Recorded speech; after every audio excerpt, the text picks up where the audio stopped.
wa nafa'ana bihi wa bi barakati ulumihi wa bikum fid dharaini amin. Ila anqal, kita sekarang sampai di pembahasan lanjutkan yang minggu lalu, halaman 34. Bismillahirrahmanirrahim. Minggu lalu kita membahas masalah qidam ya, seperti biasa. Yang udah biasanya kita kalau memulai pelajaran kita ulang dulu yang minggu lalu. Kebetulan minggu lalu hujan kenceng, aneh nggak datang. Hujannya kenceng banget, masya Allah. Aneh takut di jalan kenapa-kenapa. Aneh izin orang tua. Jadi mau gimana juga, kalau kita punya orang tua, kita mau ngaji, kita izin dulu. Aneh tanya sama Umi, "Ini jalan nggak?" "Nggak usah deh, hujan," katanya. Ya udah, kita di rumah. Kalau jalan kenapa-kenapa bahaya ya. Jadi minggu lalu kita hujan, istirahat dulu seminggu, rehat. Minggu lalu kita membahas masalah qidam. Qidam itu artinya terdahulu, atau makna aslinya itu tidak ada awal baginya ya. Kalau terdahulu mungkin masih ada awalnya, tapi kalau tidak ada awal baginya berarti udah mentok ya. Lalu sekarang kita bicara masalah dalilnya, buktinya apa Allah ini terdahulu. Dikatakan wad dalilu ala qidamihi ta'ala annahu idza lam yakun qadiman kana hadithan. Ya, dikatakan bahwasanya Allah Subhanahu wa taala itu jika tidak yang terdahulu, maka sifatnya adalah baru. Li annahu la wasitatu bainal qadim wal hadis. Jadi tidak ada tengah-tengah di antara qadim dan hadis. Jadi sifat itu cuman kalau nggak baru ya lama, nggak ada di antara dua-duanya itu. Jadi nggak ada sifat di antara baru dan lama ya, dikatakan di sini. Lalu dikatakan di annahu lawasitatun bainal qadimi wal hadits. Fa kullu syai'in intafa'an khulqidamu thabata lahul hudusu. Segala sifat yang selain daripada qidam, jadi kalau sifat itu bukan terdahulu, maka dapat dipastikan sifat itu adalah baru. Jadi istilah gampangnya, kalau lawannya lama itu pasti baru. Wa idza kana ta'ala hadisan iftaqara ilal muhdits. Dan jika sesuatu itu baru, maka dia membutuhkan yang menciptakan ya. Jadi kalau seperti pembahasan kita yang sebelum-sebelumnya, sesuatu yang baru itu pasti ada yang menciptakan.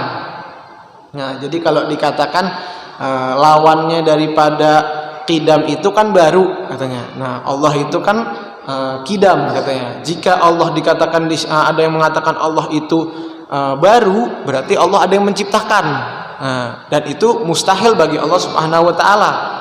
Karena jika sesuatu itu Allah itu tidak terdahulu, pasti Allah itu baru. Sedangkan baru itu merupakan sifat mustahil bagi Allah Subhanahu wa taala. Dikatakan selanjutnya yuhdatsuhu waftaqarul muhditsatuhu ila muhdatsin wa hakadha fa illam taqif al muhditsuna lazima tasalsulu wa huwa tatabul asya'a wahidatan ba'da wahidin ila ma la nihayata lahu. Jadi di sini nih akan ada pembahasan penting. Ada dua. Pertama kata-kata tasalsul, kedua kata-kata ad-daurun. Tasalsul ini kalau gampangnya rantai. Kayak misalnya kita belajar dulu biologi, ada rantai makanan. Ini makan ini makan ini, begitu. Kalau daur itu perputaran. bentuknya kalau misalkan kita buat misalnya kita buat gambaran ini satu A, ini B, ini C, terus ke A lagi. Jadi muter. Saya kata begitu, gambarannya muter. Nah, dikatakan seandainya tadi di sini dibuat gambaran misalnya ada Allah ini kan sifatnya qadim, ya. Qadim lawannya hadis. Dikatakan seandainya Allah ini bukan qadim, jadi dikatakan seandainya Allah bukan qadim dan Allah ini merupakan hadis.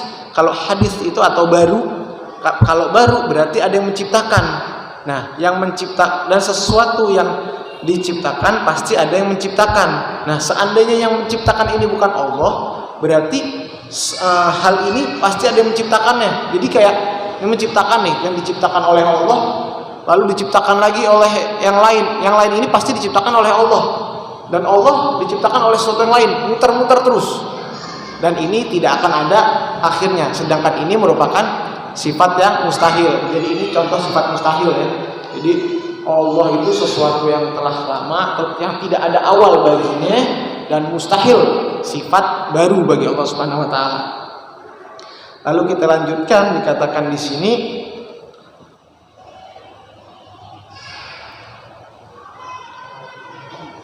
ya, jadi dua tadi tasalsul dan daurun. Kana mutawaqqifan ala hadhil muhdithi wa qad faradna anna Allah ahdatha hadzal muhditha fayakunu muhdithun mutawaqifan ala Allah wa daurun muhalun ay la yatasawwaru fi aqli wujudihi. Jadi tadi yang saya katakan dua pembahasan masalah rantai itu rantai bukan rantai makanan tapi ini rantai masalah tadi. Allah jika sesuatu itu baru maka ada yang menciptakan. Jika yang menciptakan ini pastilah Allah. Jika yang menciptakan bukan Allah maka lalu berarti Allah itu ada yang menciptakan dan ini sesuatu yang mustahil. Dan begitu tuh, itu pembahasan muter-muter. Dan ini dikatakan oleh ulama adalah hal yang mustahil. Jadi hal yang mustahil bagi Allah Subhanahu wa taala. Dilanjutkan lagi dikatakan di sini, maka kesimpulannya apa? Kita langsung ambil kesimpulan biar lebih mudah difahami. Fahasilud dalilu an taqula law kana Allahu ghaira qadimin bi an kana hadithan laftaqara ila al-muhdithin fayalzumu dawrun aw tasalsulun wa huma muhalani fayakunu huluthahu muhalan fathabata qidamuhu wa huwal matlubu wa hadha dalilul ijmali. Nah, kesimpulannya apa yang dikatakan? Diperhatiin nih benar-benar nih, kesimpulannya dikatakan seandainya Allah itu, tadi saya ulangi lagi nih, jadi kesimpulannya juga sama, seandainya Allah itu bukan yang terdahulu atau tidak ada awal baginya, maka itu adalah sesuatu yang baru, dan sesuatu yang baru membutuhkan yang menciptakan, dan ini akan terulang-ulang terus, nggak akan ada ujungnya, dan ini merupakan sesuatu yang mustahil. Nah, jadi Allah itu sudah pasti tidak ada awal baginya. Dan ketika sifat yang keduanya itu mustahil, maka kita menetapkan sifat qidam atau yang terdahulu atau yang tidak ada awal baginya pada Allah Subhanahu wa taala, dan ini merupakan dalil ijmali. Kembali ya ke dalil ijmali kemarin, atau dalil yang secara umum yang sering Anda sebutkan, ini merupakan sesuatu yang wajib kita pahami ya. Nah, kita wajib memahami dalil yang secara umum, tidak perlu sampai terperinci. Dan lagi-lagi dikatakan di akhirnya liqidamihi ta'ala wa bihi yakhrujul mukallaf min ribqatil taqlid alladhi yukhallidu sahibuhu fi nari ala ra'i Ibnu Arabi wa Sanusi kama taqaddama. Nah, jadi kalau misalnya kita ditanya dalilnya qidam itu apa? Ya, Allah itu adalah yang terdahulu. Tidak mungkin Allah itu memiliki sifat baru. Kenapa? Karena kalau sifat baru itu pasti ada yang menciptakan. Sedangkan Allah adalah pencipta. Jadi mustahil Allah itu memiliki sifat baru, begitu gampangnya. Dan ini merupakan dalil yang umum yang wajib kita pahami. Jadi pembahasan soal qidam itu sampai di situ aja. Lalu kita masuk ke pembahasan selanjutnya. Ya, apa itu? As-sifatu ats-tsalitsatu al-wajibatu lahu ta'ala al-baqa'u. Nah, kita masuk sifat yang ketiga. Apa sifat yang ketiga? Yaitu baqa'. Baqa' itu maknanya adamul akhiriyati liwujudi. Jadi maksudnya baqa' itu adalah tidak ada akhir bagi wujudnya Allah Subhanahu wa taala. Ya. Kekal, bahasa kita kekal, atau kekal itu apa? Tidak ada akhir dari wujudnya. Jadi selamanya terus ada.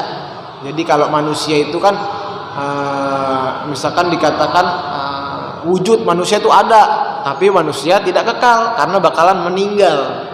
Nah, dia nggak kekal, ada akhirnya berarti. Nah, kalau baqa apa? Tidak ada akhir baginya, bagi Allah Subhanahu wa taala. Nah, dikatakan fa makna qaunillahi ta'ala baqiyan annahu la akhira liwujudihi. Dan maknanya Allah Subhanahu wa taala tadi itu adalah kekal. Kekal apa? Tidak ada akhir bagi Allah Subhanahu wa taala. Dan dalilnya kekal itu wad dalilu ala baqaihi ta'ala annahu law jaza an yalhaqahu al-adamu lakana hadithan fayaftaqiru ila muhdithin wa yalzamu ad-dawru aw tusalsalu. Nah, dikatakan dalilnya seandainya nih didapati Allah itu memiliki sifat Adam. Adam itu apa? Tidak wujud ya, tidak ada gitu, atau baru, atau ada akhirnya gitu. Maka Allah itu adalah menjadi sesuatu yang baru. Dan sesuatu yang baru, lagi-lagi nih, sesuatu yang baru pasti ada yang menciptakan. Nah, nanti berulang-ulang lagi. Sesuatu yang menciptakan adalah mustahil bagi Allah Subhanahu wa taala, muter-muter lagi. Jadi dikatakan oleh ulama, Allah itu memiliki sifat yang kekal. Kekal itu mustahil melampaui atau menemui kata-kata tadinya tidak ada. Itu mustahil. Jadi pembahasan kita tentang kekal ini berkaitan dengan wujud dan qidam dan masuk ke baqa. Jadi wujud, qidam, baqa ini tiga hal yang berkaitan, ya. Wujudnya Allah itu pasti kekal, ya. Wujud qidamnya terdahulu, baqanya tetap. Jadi bukan hanya tidak ada awal baginya, ya. Allah itu bukan hanya tidak ada awal baginya, tetapi tetap selamanya ada dan tidak ada akhir baginya. Jadi tidak ada awal baginya dan tidak ada akhir bagi Allah. Jadi pembahasan tentang sifat Allah ini, sifat yang wajib kita ketahui ini dalam sebenarnya. Karena kalau misalkan kita artikan wujud, ya wujud manusia juga wujud, ya. Kalau seandainya kita katakan qidam terdahulu, ya orang-orang dahulu banyak, tetapi sekarang ada nggak ada, udah pada meninggal, jadi sejarah istilahnya gitu. Nah, Allah wujudnya manusia beda. Allah wujud selamanya ada. Wujudnya seperti apa? Wallahu a'lam. Lalu qidam terdahulu, apakah ada awalnya? Tidak ada awalnya. Sedangkan manusia ada awalnya. Kapan awalnya manusia? Pas baru dilahirin, ya. Pas baru, bahkan pada saat proses pembuahan, kalau di biologi itu sampai menjadi janin, itu kan awalnya. Sedangkan Allah tidak ada awal baginya. Dan sekarang baqa artinya tidak ada akhir, dan Allah mustahil ada akhirnya. Sedangkan manusia ada akhirnya. Kapan akhirnya? Pas meninggal, ya. Pas meninggal manusia menjadi tidak ada. Ya inna rajiun. Lalu dikatakan waqad taqaddama ta'rifu kullu wahidin minhuma fi dalil qidam. Jadi pembahasannya ini dalilnya ini sama masalah qidam tadi, cuman ditambahkan penjelasan apa? Wa tawdihihi anna syai'a alladhi yajusu alaihi adamu yantafi anhu al-qidam li anna kulla man lahiqal adamu yakunu wujudahu jaizan wa kullu jaizin al-wujudu yakunu hadithan wa kullu hadisin yaftaqir. Nah, ini sama lagi sama pembahasan sebelumnya. Pembahasannya muter di situ lagi, apa yang dijelaskan bahwa segala sesuatu yang dapat ya juzu ini bisa atau bisa menjadi tidak ada, maka tidak bisa disebut terdahulu. Jadi sesuatu nih misalnya tadinya tidak ada nih, berarti kita nggak bisa sebut dia terdahulu. Jadi tadinya tidak ada tuh tidak bisa disebut terdahulu. Maksudnya apa? Tidak ada awal baginya. Tidak ada awal baginya karena apa? Karena segala sesuatu yang dulunya tidak ada, maka ketika dia ada itu menjadi mungkin, dan segala yang mungkin adalah baru. Jadi ini muter lagi nih. Jadi Anda ulangi dengan mudah bahasa gampangnya. Sifat baqa'nya Allah ini adalah tidak ada akhirnya. Ketika tidak ada akhirnya, maka sifat-sifat selain daripada itu mustahil ada pada Allah Subhanahu wa taala. Baqa artinya tetap, tidak ada akhir baginya, berarti lawannya tetap apa ya? Fana. Fana itu tidak ada yang kayak ada akhirnya gitu tidak. Jadi yang perlu kita pahami bahasa gampangnya, Allah itu tetap tidak ada akhir bagi Allah Subhanahu wa taala. Lalu dikatakan di sini dalilnya. Kita loncat ke bagian bawahnya, wa hasiluhu antaqula laulam yajib lahul baqa'u bi an kana yajuzu alaihi lan tafa'anhul qidam wal qidamu la yasihu intifa'uhu anhu ta'ala lid dalilil mutaqaddimu. Nah, dikatakan jika tidak ada keharusan pada sifat baqa, jadi kita harus bedain antara boleh dan harus ya.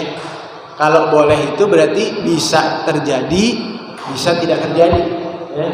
Kalau harus itu pasti dan wajib terjadi. Dikatakan jika tidak ada keharusan pada sifat baqa dengan gambaran zatnya itu boleh tidak ada, niscaya menghilangkan sifat qidam. Jadi bahasa gampangnya, jadi sifat baqa ini punya kaitan dengan sifat qidam. Seandainya sifat baqa tadi yang Anda katakan tidak ada akhir baginya ini dihilangkan, otomatis sifat qidam itu maka menjadi hilang juga. Ketika sifat qidam hilang, maka dua sifat wajib bagi Allah ini menjadi hilang, dan ini mustahil. Anda ulangi sekali lagi ya. Jika sifat baqa ini tidak harus ada bagi Allah, jadi kan sifat baqa kan harus ya. Ini cuman andai sifat baqa ini tidak ada bagi Allah Subhanahu wa taala, sifat baqa apa? Tidak ada akhir baginya. Maka secara otomatis sifat qidam itu juga menjadi hilang. Otomatis, karena ketika tidak ada akhir bagi Allah Subhanahu wa taala, maka bisa jadi tidak ada awal. Jika tidak ada akhir bagi Allah Subhanahu wa taala, maksudnya apa ya? Berarti Allah itu bisa tidak ada gitu. Maka lawannya daripada itu sifat qidamnya. Qidam kan artinya terdahulu. Nah, yang terdahulunya itu menjadi hilang juga. Jadi dua sifat ini berkaitan. Kalau sifat qidam ada, sifat baqa ada. Kalau sifat yang tidak ada awal baginya ada, maka tidak ada akhirnya juga wajib ada ya. Jadi sifat baqa ini kan tidak ada akhir baginya. Ketika sifat tidak ada akhirnya bagi Allah ini ada, maka otomatis sifat tidak ada awal bagi Allah. Bahasa gampangnya kita, kalau ada qidam, sifat qidam, maka wajib ada sifat baqa. Bahasa gampangnya begitu. Nah, pada pusing ada lihat masalahnya. Qidam nih ya, saya ulangi sekali lagi nih, pelan-pelan. Jadi yang kita bahas ini kan sekarang masalah baqa ya. Baqa ini penjelasannya tidak ada akhir baginya ya. Baqa tidak ada akhir bagi Allah Subhanahu wa taala.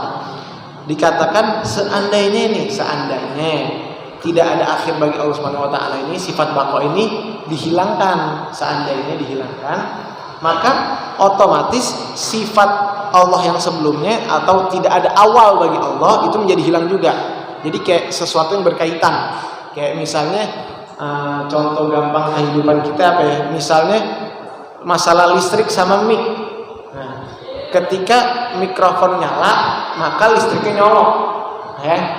Ketika mikrofonnya mati, otomatis colokannya mati. Karena mikrofon ini kita gambarin sesuatu yang baku atau akhirnya. Colokan itu adalah awalnya. Ketika akhirnya ini ada, maka awalnya pasti ada, ya. Ketika akhirnya ini tidak ada, berarti awalnya nggak ada. Atau bahasa gampangnya colokannya pasti dicopot, ya. Paham ya? Jadi ketika ujungnya ini ada, awalnya pasti ada. Nah, ketika ujungnya nggak ada, awalnya pasti nggak ada. Yaitu apa? Listriknya dicabut, jadi mati. Nah, kalau listriknya nggak ada, setrumnya nggak ada. Nah, begitu gampangnya tuh. Mudah-mudahan paham nih. Lalu kita lanjutin. Dan ini dikatakan oleh ulama merupakan dalil ijmali. Jadi pemahaman tadi kita ini adalah pemahaman yang cukup untuk kita pahami. Jadi kalau ditanya sama orang, bako itu apa? Bako itu tidak ada akhirnya, ya. Tidak ada akhirnya itu gimana? Ya tidak ada awalnya bagi Allah, maka tidak ada akhir bagi Allah. Maka Allah tetap ada selama-lamanya. Sampai kapan, Mib? Ya kita nggak tahu. Dunia ini sampai kapan kita nggak tahu. Itu terserah Allah, karena Allah Khalik, kita makhluk. Allah pencipta, ya. Allah pencipta, Allah yang yaf'alu ma yurid. Istilahnya Allah melaksanakan atau kita makhluk hanya melaksanakan atau menjalani kehidupan kita. Jadi Allah itu tidak ada awal dan tidak ada akhir, jangan dipikirin. Sama kayak kemarin kita ngomong masalah wujudnya Allah bagaimana, jangan dipikirin. Ketemu enggak, gila, begitu pun sama masalah akhirnya, nihayahnya. Ini akhirnya kapan ya? Kiamat nanti kapan ya? Itu. Ntar aneh udah meninggal, omongannya itu tahun berapa ya? Kita baca cerita ini meninggal tahun segini, ini sekarang 2020 ini, ntar 2035 masih ada kayak dipikirin terus. Faedahnya apa? Enggak, gak ada mana faedahnya. Akhirnya di rumah merenung, lama-lama mati gitu. Gara-gara mikirin sesuatu yang gak harus dipikirin. Iya, jadi kita jalanin aja nih hidup, kita ibadah, masalah akhirnya kapan? Bukan masalah akhirnya, tapi siapnya kita menghadapi hari akhir yang penting. Ya. Kalau misalnya Allah seperti apa, Allah wujud, Allah tidak, bakal, kita cukup tahu. Dan katakan oleh ulama, ini adalah dalil ijmali atau dalil yang umum yang harus kita ketahui. Ya. Harus kita ketahui. Karena dikatakan oleh Ibnu Arabi dan Imam Sanusi, orang yang tidak mengetahui dalil ijmali atau dalil secara umum dikatakan kafir. Karena apa? Karena akidah adalah fondasi daripada agama. Jadi maksudnya kafir ini kurang deh, nggak sempurna dengan iman. Karena apa? Karena akidah adalah fondasi, bagaikan fondasi dalam sebuah bangunan. Kalau nggak ada fondasinya, runtuh. Kita mau belajar fikih, mau belajar hadis, mau belajar apa, kalau nggak ada fondasinya hancur. Jadi istilah kalau kita mau bangun bangunan nih, kalau fondasinya kuat, fondasinya besar, bangunannya bagus, kokoh, ke atasnya tinggi. Tapi kalau fondasinya segini, kita bangun mentok segini. Tapi kalau fondasinya gede, kita bangunnya bisa tinggi. Nah, makanya begitu akidah kita, masalah kita rapiin, kita bagusin, insya Allah belajarannya enak. Ya. Lalu kita masuk ke pembahasan selanjutnya, sifat yang keempat. Ya, sifat yang keempat. Apa sifat yang keempat? As-sifatu ar-rabi'atu al-wajibatu lahu ta'ala mukhalafatu lil khawariji. Ai makhlukatu. Apa maksudnya? Sifat yang wajib bagi Allah Subhanahu wa taala. Sifat keempat yaitu mukhalafatu lil khawariji, yaitu berbeda dengan makhluknya. Hawadisi makna lainnya itu makhlukatu, ya, atau makhluk-makhluk. Allah Ta'ala mukhalifu li kulli makhluqin min insin wa jinnin wa malakin wa ghairiha. Jadi Allah Subhanahu wa taala ini berbeda dengan makhluknya. Statusnya aja udah beda. Allah kalau dalam bahasa Arab kita katakan Khaliq, yang menciptakan, pakai istilah Khaliq. Dan manusia apa? Makhluk yang diciptakan. Mukhalafatu likulli makhluqin min insin wa jinnin wa malakin wa ghairiha. Dikatakan Allah itu berbeda dengan segala makhluknya, baik itu dari golongan manusia maupun golongan jin maupun golongan malaikat maupun selainnya itu. Jadi dari apapun itu.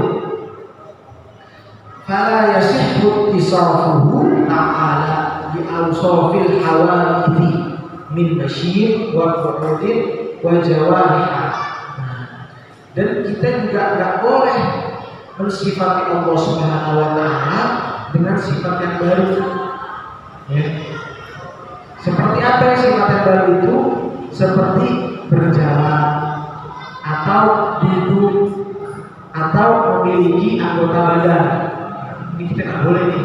Yang tadi ada bilang wujudnya Allah itu kita nggak boleh pikirin. Karena apa? Karena mukhalafatu lil hawaditsi. Ya, berbeda dengan makhluknya, baik itu dari golongan manusia maupun golongan jin maupun golongan malaikat maupun selainnya. Dan juga jadi kemarin-kemarin pembahasan kita kan di dunia ini cuma ada dua, ya. Kalau nggak benda maka sifat, ya. Nah, yang pertama benda ini disebutin manusia, jin, ya, ataupun malaikat ataupun lain-lainnya. Ini istilahnya bendanya. Lalu maupun dengan sifati dengan sifat-sifatnya. Contohnya apa? Berjalan, duduk, ya kan? Atau anggota badannya bergerak. Karena apa? Dikatakan fahuwa ta'ala munazzahu anil jawarihi min famin wa ainin wa udhunin wa ghairiha. Karena kira Allah Subhanahu wa taala itu terlepas atau bersih atau suci daripada segala macam bentuk anggota badan, semisal mulut atau apa, atau mata atau telinga atau selain daripada itu semua. Fakullu ma khatara bi balika min tulin wa ardin wa qasrin wa samin qalil Allah ta'ala bi khilafihi tanazzaha Allah ta'ala an jami'il awsafil khalq. Dikatakan bahwa semua itu, segala sesuatu itu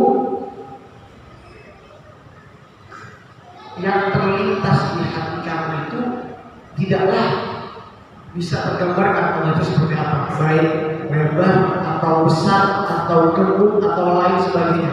Karena apa? Berarti Allah itu berbeda dan kita wajib tanazuh, yaitu melepas diri atau nggak berani deh, sekarang kita nggak otak-atik nih. Anjamil awsafil khalqi, tidak berani membahas tentang sifat-sifat. Karena apa? Karena terutama ya kita sering mendengar ayat Quran yang berbunyi ya Allah Maghlulah, tangan Allah disebut Ar-Rahmanu ala arsistawa, dan Allah bersemayam di arsnya. Ini merupakan menurut ulama Ahlus Sunnah wal Jamaah kita mentakwil ayat-ayat seperti ini. Karena tadi kan kita katakan kan kita tidak boleh mensifati Allah dengan sifat-sifat makhluk, karena Allah berbeda dengan makhluknya. Seandainya kita katakan tadi Ar-Rahman al-Arsis istawa, Allah ini bersemayam di ars, duduk di kursi di ars. Kalau seandainya kita katakan duduknya Allah seperti apa? Kursinya Allah seperti apa? Apa kursinya kayak manusia? Apa kursinya besar? Apa kursinya kecil? Kalau kursinya besar berarti Allah seukuran kursi loh. Sedangkan Allah tidak bisa kita sama dengan makhluk nih. Seandainya Allah di arsnya sebelah mana? Berarti Allah menempati tempat sedangkan tempat itu diciptakan oleh Allah Subhanahu wa taala. Lalu bagaimana ulama? Tanzih, takwil, tanzih dan takwil. Jadi ulama tidak berikan artian sebagaimana artian harfiah. Karena ketika kita menyamakan dengan kursinya manusia, maka akan mensifati Allah dengan sifat-sifat manusia.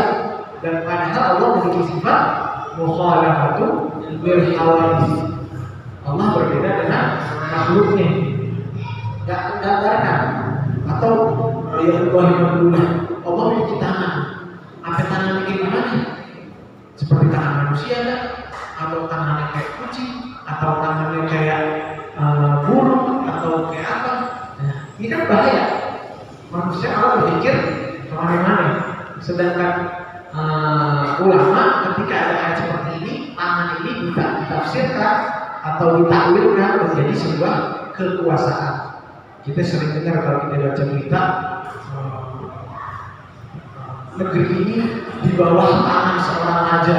Nah, kita sering dengar kan, di bawah tangan apa ini negeri di bawah tangannya? Kan enggak. Kita artikan sebagai apa? Di bawah kekuasaannya sebuah raja. Jadi ulama mentakwilkan ayat seperti ini agar kita tidak jatuh kepada mensifati Allah untuk menyerupai makhluknya. Jadi tangan itu ditakwilkan menjadi sebuah kekuasaan. Ketika bersihkan di atas, ketika kita manusia ini yang awal yang tidak memiliki ilmu, baiknya kita tidak membahas permasalahan ini. Tetapi kita sekarang lagi di majelis, ya. Kita majelis ilmu, kita membahasnya nggak apa ya, karena kita lagi belajar. Kalau misalnya di luar, lagi ada ngobrol sama orang, ada orang nanya sama antum, Bib, ini gimana Bib masalah dan ngobrolnya ini pertanyaannya sengaja mancing berperdebatan, nggak usah dijawab. Karena apa ya? Karena ini ketemu kesepakatan enggak, berantem bisa iya. Karena masalah akidah, karena orang memperdebatkan masalah akidah itu berbahaya, terutama buat yang awam. Yang lebih bahaya lagi kalau perdebatannya dengan agama lain lagi.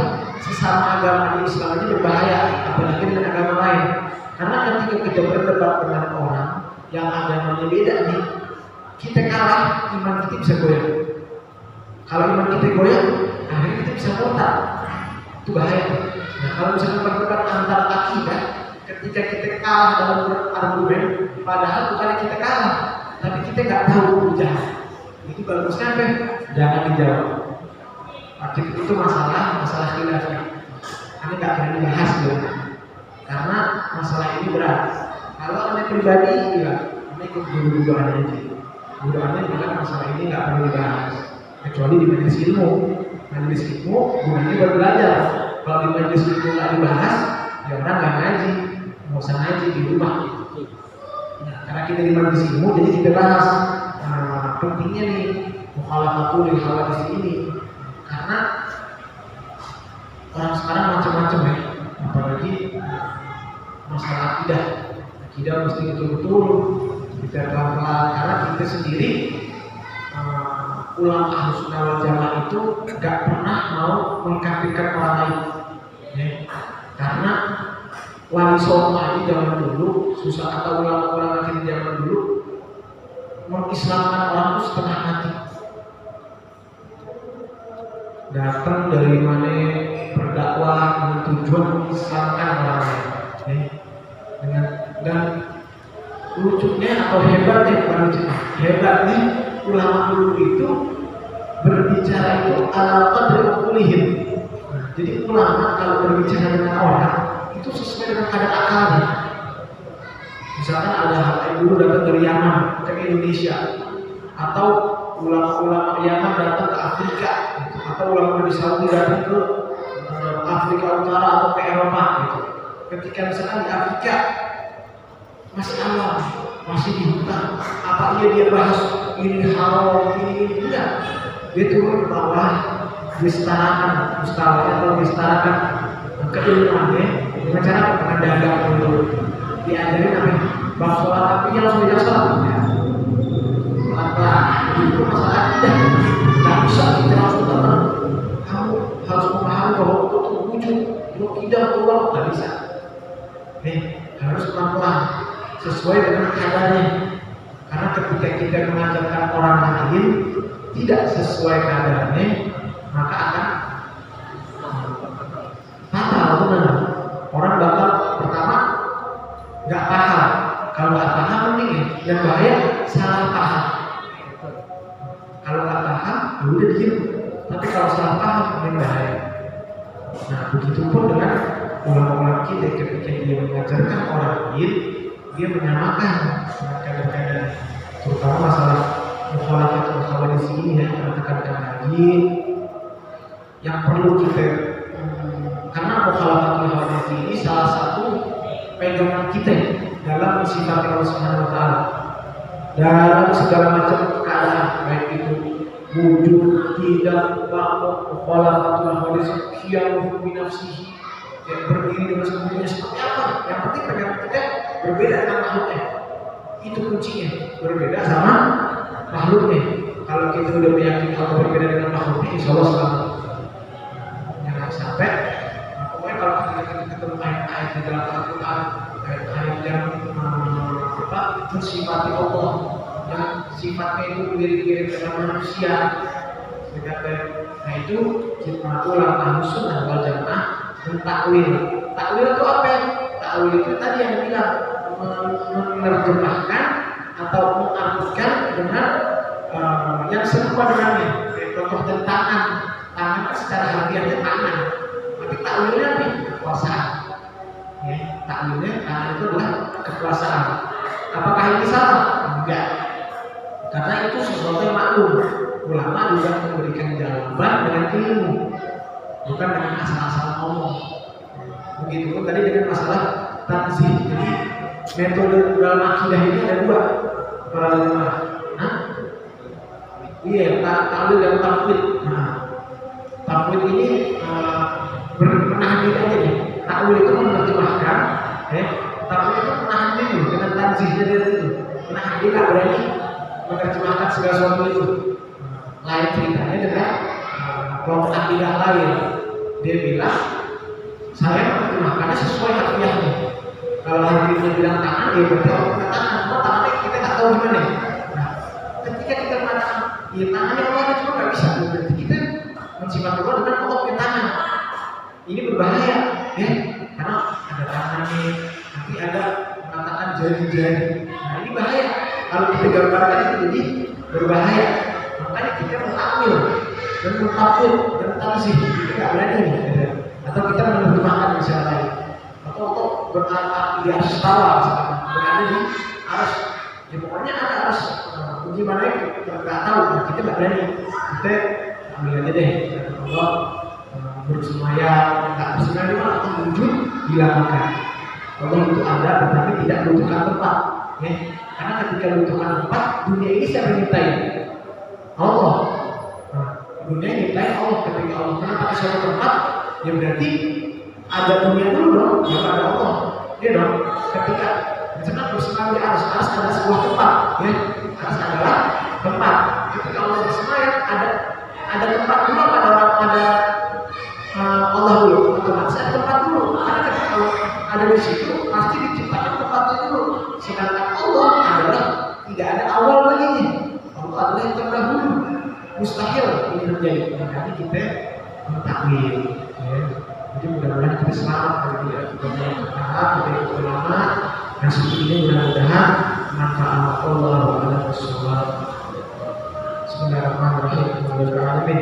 Allahumma shalli wa sallim wa ala sayyidina Muhammad.